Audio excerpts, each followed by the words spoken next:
Hello student, welcome to ease my study.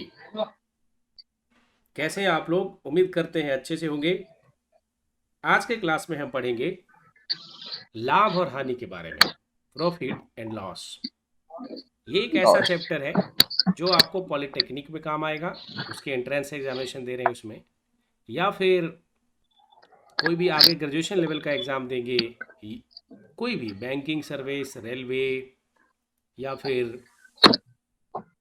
In fact UPSC की तैयारी क्यों ना करें, या फिर किसी और अन्य सर्विसेज, स्टेट लेवल की सर्विसेज का एग्ज़ाम अगर देते हैं और उसमें अगर अंक गणित है, अरिथमेटिक है, मैथमेटिक्स है, तो प्रतिशतता, रेशियो एंड प्रपोर्शन, लाभ हानि, प्रॉफिट एंड लॉस, ये सब उसमें रहता ही रहता है। तो अगर आपने यहाँ भी समझा तो ये आपके उन सब एग्जामिनेशन के लिए, फ्यूचर के लिए भी काम आएगा। तो समझ लेते हैं और पढ़ते हैं। आज की क्लास में क्या पढ़ाऊंगा? बेसिक कॉन्सेप्ट्स, पहले देने वाला हूँ फार्मूला, सूत्र, उसको रिवाइज कीजिए और फिर उसके बाद हम क्वेश्चंस कराएंगे और क्वेश्चंस करने के बाद आप प्रैक्टिस कर सकते हैं। तो चलिए शुरू करते हैं आज का।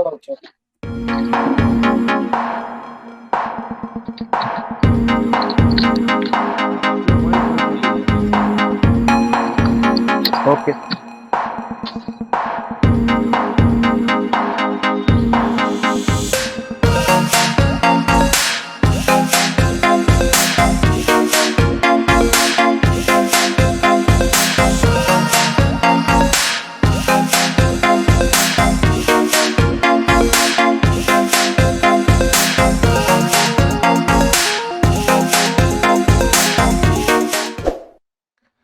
हेडिंग कीजिए आप सब। अच्छा, ये मैसेज भी आ गया, चैनल पे अभी तक सब्सक्राइब नहीं किया है तो करके रख लीजिएगा, वीडियोज मिलता रहेगा। ओके, तो हेडिंग कीजिए लाभ और हानि के बारे में।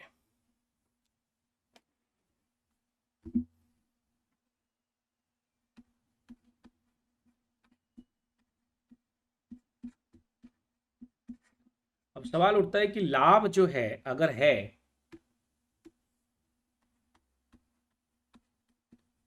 प्रॉफिट एंड लॉस के बारे में पढ़ेंगे।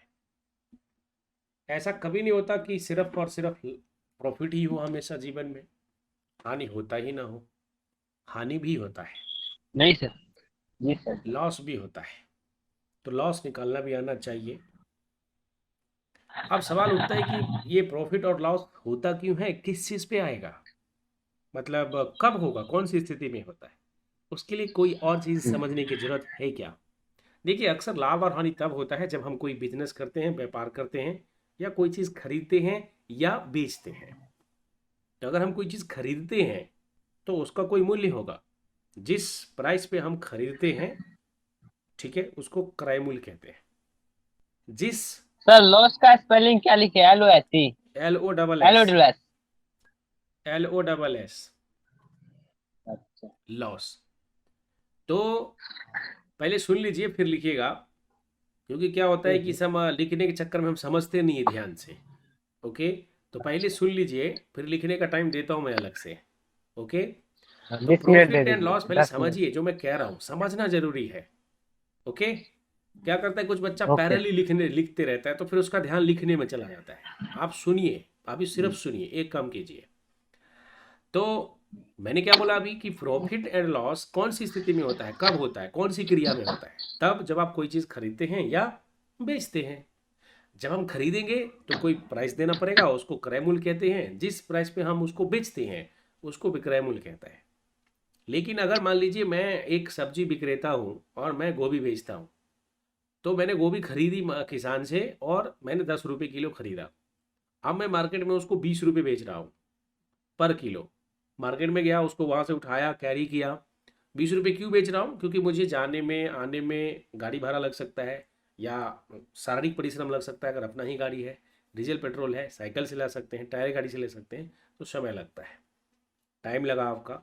और आप भी चाहेंगे कि अगर 10 रुपये में लाया है, 10 रुपये में बेचेंगे, तो नो प्रॉफिट नो लॉस, न लॉस न हानि।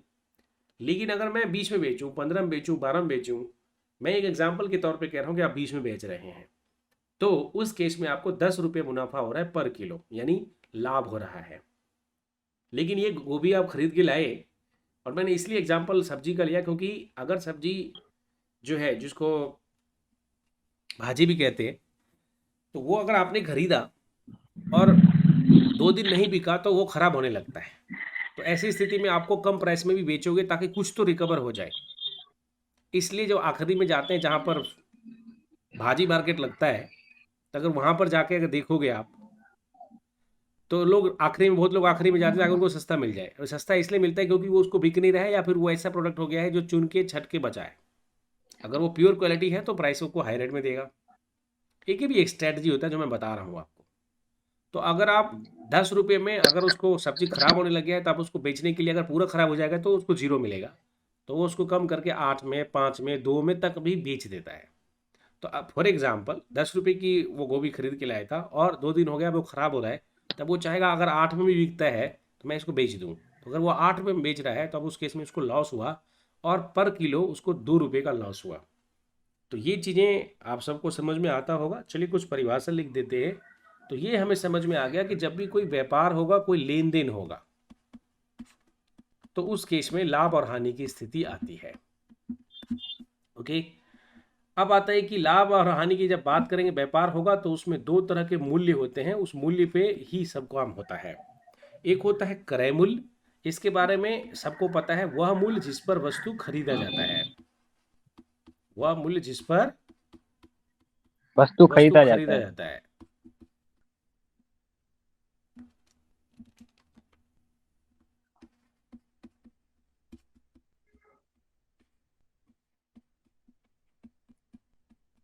उसको क्रय मूल्य कहते हैं, और अंग्रेजी में इसको सीपी बोलते हैं।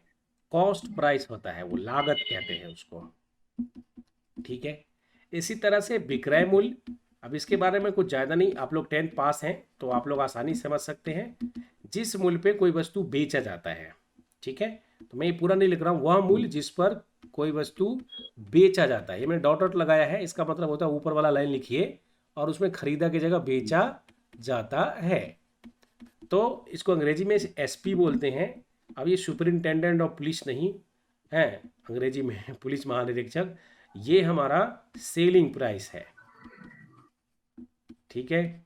तो विक्रय मूल्य, इसको बीमू भी लिखा रहता है हिंदी के किताबों में, कई किताबों में भीमू, क्रॉमू लिखा रहता है।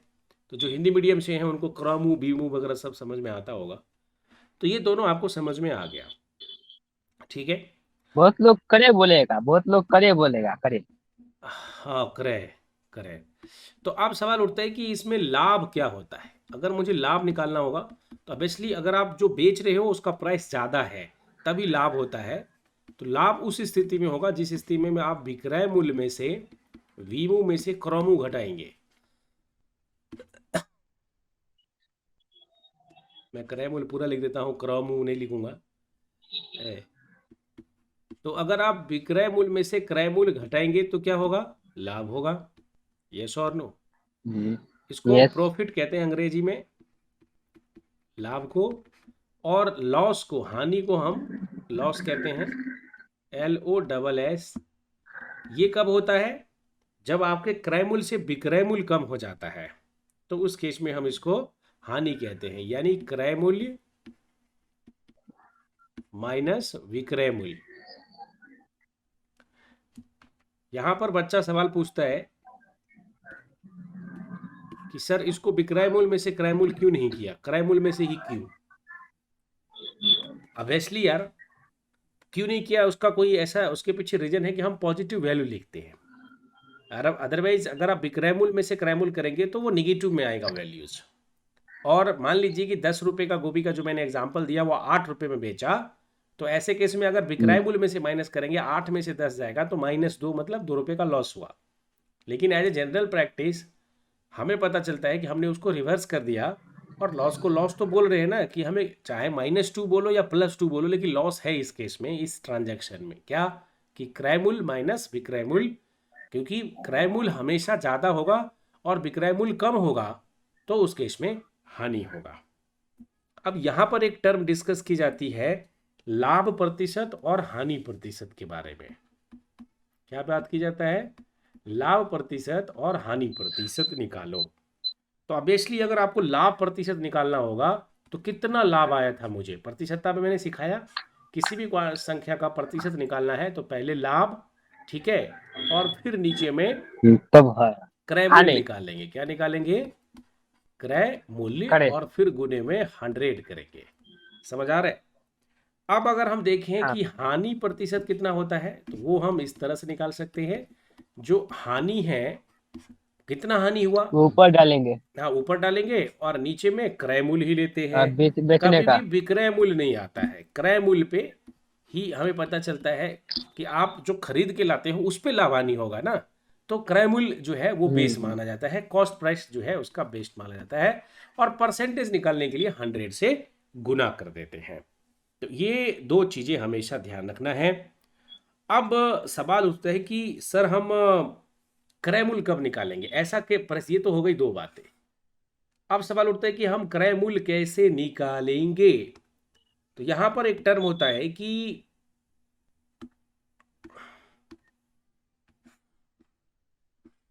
ये मैं एक लाइन मार देता हूं, इसके नीचे लिखता हूं कि अगर आपको लाभ प्रतिशत दिया है कि मैंने एक चीज को 200 रुपये में खरीदा और मुझे 10% का लाभ हुआ, तो विक्रय मूल्य कितना है। तो वहां पर हमें लाभ प्रतिशत दिया है। तो यदि अगर लाभ प्रतिशत दिया हुआ है, यदि लाभ प्रतिशत दिया है, ठीक है, और क्या दिया है, अगर हमें विक्रय मूल्य भी दिया है, क्या दिया है, विक्रय मूल्य भी दिया विक्रय है, मूल्य। तो ये कुछ फार्मूला है, वो भी हम, ये भी सूत्र है, ये महत्वपूर्ण सूत्र मैं हेडिंग कर देता हूं, ठीक है। तो लाभ प्रतिशत क्या होगा, अगर यदि लाभ प्रतिशत दिया हो तथा विक्रय मूल्य भी दिया हो, बी मू भी दिया हो, शॉर्ट में लिखा है मैंने, तो ऐसे केस में क्रय मूल्य कैसे निकालोगे। तो आप सबको पता होगा, मैं अभी समझाऊंगा नहीं, क्योंकि ये डायरेक्ट फार्मूला यूज करो, कंपटीशन की तैयारी है ना कि 10वीं बार में की है, बोर्ड की लेवल की नहीं है। तो आपको डायरेक्ट फार्मूला यूज करना चाहिए। अगर किसी को समझना है तो हमसे पूछ सकता है। विक्रय मूल्य आपको दिया हुआ है, क्या दिया हुआ है, विक्रय मूल्य, विक्रय मूल्य। ओके। तो लाभ प्रतिशत मतलब कुछ तो दिया होगा ना, या तो पी परसेंट, मान लीजिए कि जो प्रॉफिट है वो पी परसेंट है, क्या दिया है, पी प्रतिशत का लाभ 30%। हुआ है, मतलब 5%, 10%, 20%, कितना लाभ हुआ, तो वो लाभ कितना है, और फिर लिखते हैं बट्टे में 100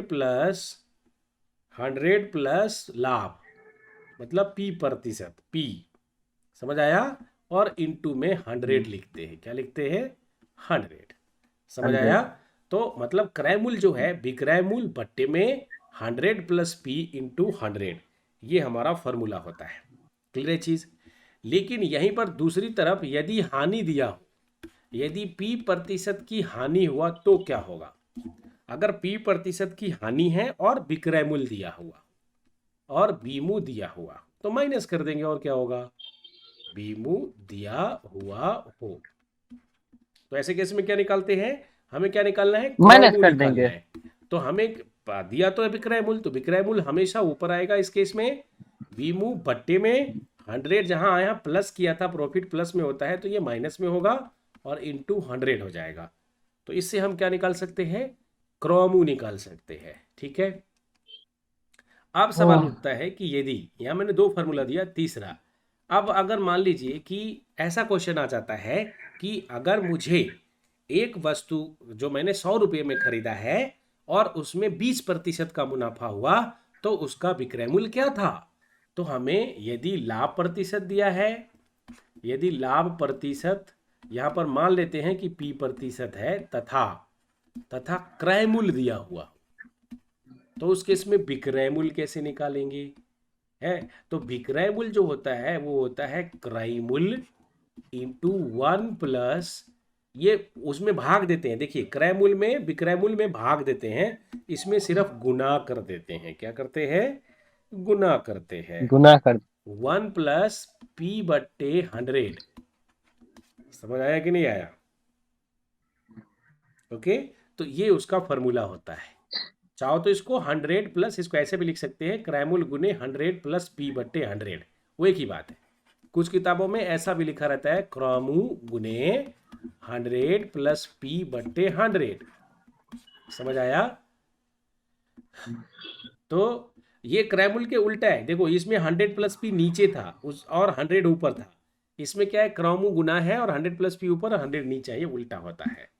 तो ये हो गया। इसी में चौथा आता है कि यदि हानि प्रतिशत दिया हो, यदि पी प्रतिशत का हानि तथा विक्रय तथा क्रयमूल दिया हुआ हो। क्या दिया हो? क्रयमूल। तो ऐसे केस में हम विक्रयमूल कैसे निकालेंगे?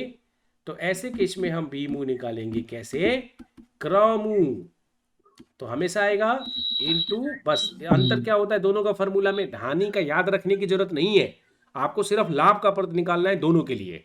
तो इस केस में डायरेक्टली आप लिखोगे 1 माइनस पी बट्टे 100। यस और नो? यस। तो इस तरह से हमने जो बेसिक फार्मूला था ये सब सबको मालूम होगा, इसमें ज़्यादा कुछ मैंने नया नहीं किया है। और हम क्वेश्चन करेंगे, और भी मुझे बहुत तरह के फार्मूला इसमें इंपॉर्टेंस देने हैं, जो है आप कर सकते हैं। ओके। ओके। और भी कुछ महत्वपूर्ण सूत्र है जो मैं आपको अगले पेज पे देता हूँ। सम इम्पोर्टेंट फार्मूला, कुछ महत्वपूर्ण सूत्र किससे? क्रय मूल्य से रिलेटेड।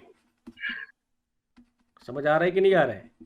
तो अगर हम आ इसको रहा है। देखें सम इम्पोर्टेंट फार्मूला में क्या करेंगे, तो ये भी कई बार क्वेश्चन आता है और इससे आपका जो प्रॉब्लम है वो आसान हो जाता है।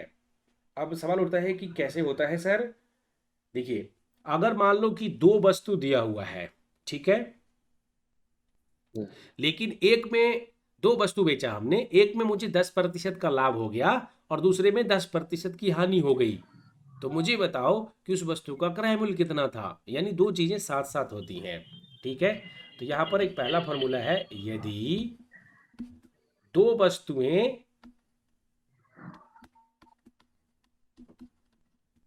दो वस्तुएं x रुपया में बेचा जाता है, ठीक है, XRS में लिखना मत, अभी मैं देख दूंगा रहे टाइम। नहीं सर। बेचा जाता है, हमने क्या किया, दो वस्तु को x रुपया में बेचा, ठीक है। अब एक वस्तु पर मुझे x% की हानि हो गई, सॉरी R%, x में तो बेचा, दोनों सेम सेम नहीं लेते हैं, R% की क्या हो गया, हानि, हाँ नहीं। तथा दूसरी पर हमें R% का लाभ। अब बच्चों को लगता है कि अरे 5% की हानि 5% का लाभ, जैसा कि मैंने औसत में बताया था कि कोई ना नफा ना नुकसान। अरे ऐसा नहीं है, नफा नुकसान आप पहले वैल्यू तो निकालो। जब हम हमें नफा होता है तो अब हमारा क्रय मूल्य बदल जाता है, वो 105 हो जाता है। इसलिए पूरा निकालना, ये नहीं कहना कि सेम है। मैंने क्वेश्चन भी कराया था इस टाइप का, यदि दो वस्तुएं x रुपये में बेचा जाता है, एक से R% की हानि हो गई, दूसरे से R% की लाभ। वो लाभ पहले भी हो सकता है, ऐसा कुछ नहीं है कि इसी में हो, ठीक है, आगे पीछे से कोई मतलब नहीं है, ये हो सकता है। अंडरस्टूड? तो यस। अब यहां पर दो केस होता है। अगर इन दोनों में, मतलब इस दोनों में ये लिखा हो कि अगर वो हानि पे बेची गई है, इतना होने के बाद भी अगर हानि पर बेची गई वस्तु का, हानि पर बेची गई, ये फार्मूला मैं इसलिए कर रहा हूँ, ट्रिक है ये, ऐसा नहीं कि फार्मूला मैं निकाल नहीं सकता, ये फार्मूला कहीं से किसी ने बनाया है। अब फार्मूला बनाना है तो वो भी करा सकता हूँ, लेकिन अभी जरूरत नहीं है, इसलिए मैं नहीं बता रहा हूँ, ठीक है। हानि पर बेची गई वस्तु का क्रय मूल्य क्या होगा, क्योंकि बेसिक से ही बनता है ये फार्मूला, शॉर्टकट, ठीक है। तो हानि पर बेची गई वस्तु का जो क्रय मूल्य होगा वो x गुने 100 प्लस, अच्छा मैंने R सेम ही ले लिया, थोड़ा इसको डिफरेंशिएट करने के लिए मैं इसका नाम अलग दे देता हूँ, इसको मैं कैपिटल R कर देता हूँ, ठीक है ना। ये जो मैंने छोटा R लिया है इसको मैं बड़ा R कर देता हूँ,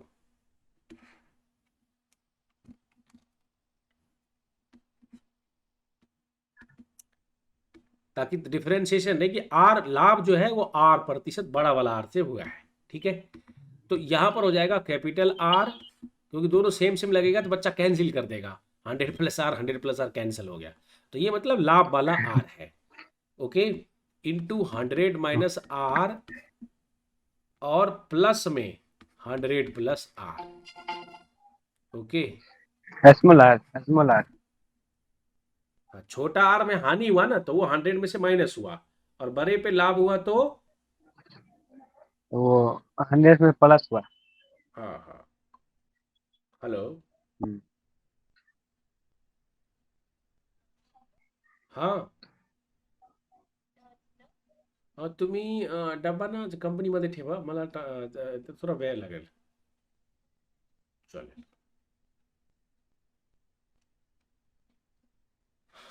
सॉरी फॉर डिस्टर्बेंस, एक फ़ोन आ गया था, मेरा लंच बॉक्स आता है उसका, डब्बे का टाइम हो गया था। एक्चुअली मैं जाके कलेक्ट करता हूँ, लेकिन आज मुझे क्लास लेना है तो मैं बाद में जाऊँगा।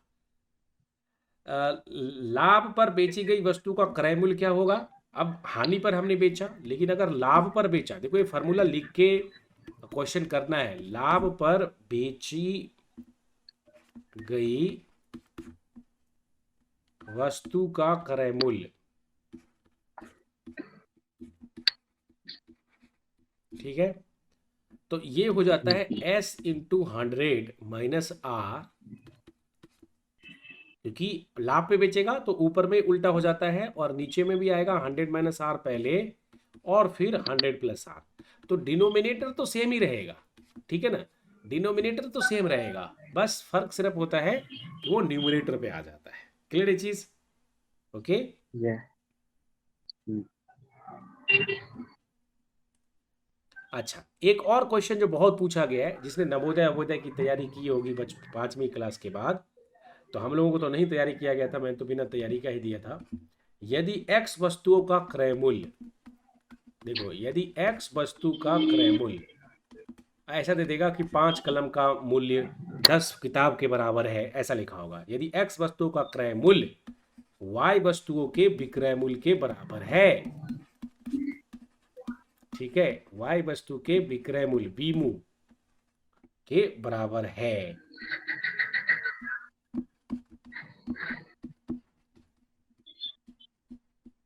के बराबर है, तथा x ग्रेटर देन y है, मतलब x का जो है बड़ा हो, तो मतलब x वस्तु का क्रय मूल्य y वस्तु के विक्रय मूल्य के बराबर है।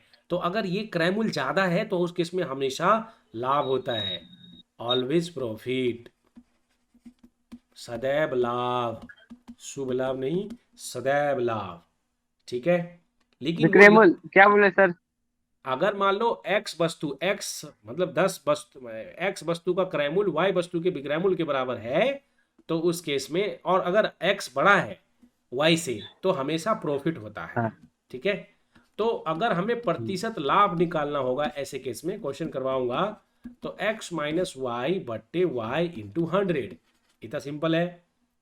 लेकिन अगर ऐसा हो जाता है यदि x लेस देन y है, तो ऐसे केस में हानि होती है, मतलब क्रय मूल्य वाला पार्ट जो है, x वस्तु का क्रय मूल्य कम हो गया, तो उस केस में हानि होगा, और वो हानि निकालते हैं हम वाई माइनस एक्स बटे वाई इंटू 100। तो इस बात को ध्यान रखिए आप सब। यदि किसी वस्तु के मूल्य में x% की कमी की जाए और y में z किग्रा अधिक खरीदी जा सके, तो एक ये क्वेश्चन भी कराऊंगा, क्योंकि ये भी बहुत आता है और ये बहुत काम का है। बहुत लोग तो ऐसे क्वेश्चन को छोड़ देते हैं, काफ़ी समय लगा देते हैं। यदि किसी वस्तु के मूल्य में, ये भी क्वेश्चन आएगा बहुत बार, आपने देखा होगा, चीनी की मूल्य में 10% से बढ़ा दिया जाए तो कितना कमी किया जाए कि कोई खा जाए, ऐसा बहुत सारे चीनी का मूल्य, हम नहीं खाते चीनी, चलो ये होता तो है। मैं, एक ये बच्चा क्वेश्चन बहुत सुनते रहते हैं। मेरा एक फ्रेंड था, जैसे चीनी का मूल्य का क्वेश्चन आता था ना, तो बोला सर चीनी में खाता ही नहीं, तो मैं क्यों इसका, ये थोड़े हो जाएगा, अब क्वेश्चन आ गया तो अब चीनी का क्वेश्चन है। ज़्यादातर क्वेश्चन इसी का आता है, चीनी के मूल्य में 4% वृद्धि कर दी जाए तो खपत में कितना कम किया जाए, ये क्वेश्चन बहुत आता है, ठीक है।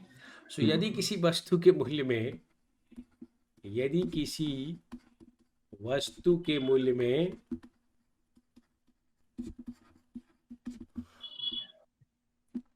x% की कमी हो जाए, मतलब जैसे पेट्रोल है, अभी 106 112 रुपये मिलता है, तो अगर उसमें से बीस अभी प्रतिशत की कमी हो जाए, अभी तो 95 मिलता है, 94। डीजल लेते हैं ना आप शायद, हाँ हाँ हाँ। पेट्रोल की बात कर रहा हूँ। यदि किसी वस्तु, हाँ पेट्रोल का प्राइस वही है, मैं अब तो कभी अब पावर पेट्रोल बढ़वाया हूँ कल, तो वो 113 रुपये का दिया है, और जो नॉर्मल पेट्रोल है वो 106 का दिया है। यदि किसी वस्तु के मूल्य में x% की कमी हो जाए तो क्या होगा? तो y में z किग्रा अधिक खरीदा जा सके, तो रुपये y में z किलो अधिक खरीदा जा सके तो ऐसा लिखा जाता है, पहले लिख लेना। रुपीज y में ऐसा बोलता है कि अगर कम हो गया तो आप y रुपया में z किलोग्राम ज्यादा खरीद सकते हो, है z किग्रा, z किग्रा अधिक खरीदा जा सके, खरीदा जा जा सके। सके। समझ आया? तो ऐसे केस में पहला होता है प्रति किग्रा। किग्रा मतलब किलोग्राम। किलोग्राम। हाँ, प्रति किग्रा घटा हुआ मूल्य 1 किलो का घटा हुआ मूल्य y गुने x बटे 100 गुने z। समझ आया क्या? दूसरा, प्रति किग्रा पहले का मूल्य, प्रति किग्रा पहले का मूल्य। इसको क्वेश्चन कराएंगे, ये बहुत इंपॉर्टेंट है भैया, फार्मूला दे रहा हूं, क्वेश्चन करना। प्रति किग्रा पहले का मूल्य क्या होगा? तो प्रति किग्रा कितने से घटा, तो प्रति किग्रा घटा हुआ मूल्य मतलब पर किलो, प्रति किग्रा घटा हुआ मूल्य,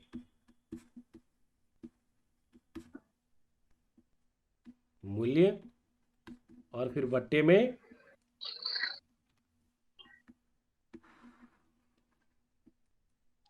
100 माइनस x इंटू में 100। तो चलिए, ये सारा क्वेश्चन भैया आप सब करके रखिएगा। मिलेंगे हम अगले क्लास में कुछ और क्वेश्चंस के साथ। आपको बहुत सारा क्वेश्चन कराने वाला हूँ इसमें। अगर किसी को कोई प्रॉब्लम है, कोई सजेशन है, कमेंट में जरूर लिखना। अगर मुझे यूट्यूब पे देख रहे हैं और चैनल को अभी तक लाइक सब्सक्राइब नहीं किया है तो कर देना।